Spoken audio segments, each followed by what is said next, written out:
They're interacting with their friends, and it's almost like you and I hanging out and partying together. Now we're doing it online, right? So part of it might be they don't think that the adults in their lives are really looking, and maybe it's about an identity they're trying to construct online that they think it's cool to be engaging in those behaviors. I don't know what you think from your experience.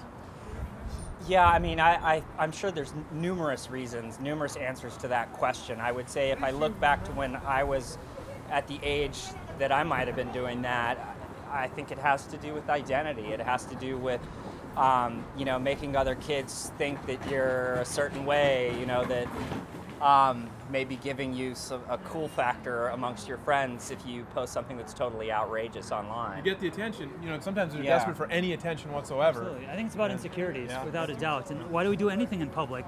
It's because we want people to pay attention to us in some way.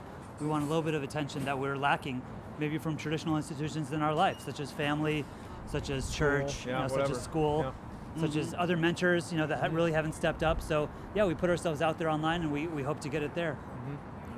Yeah, I do. I think that for a lot of adults, it's like when they think of online communities, think of texting, they think of this as sort of secondary forms of communication. But I think that that's not so true for more of a youth culture, that it is every bit as valid as when we would get together and hang out as kids. Or more. Maybe more so. More. Yeah. And it's a safer place to share things because there is a perceived anonymity when you do it. The reality of that, I think, is that it's not. It's the last place. Yeah, it's the last place where kids can interact with their friends in a relatively adult-free environment, right? Yeah. Because parents don't let their kids go and just hang out anymore.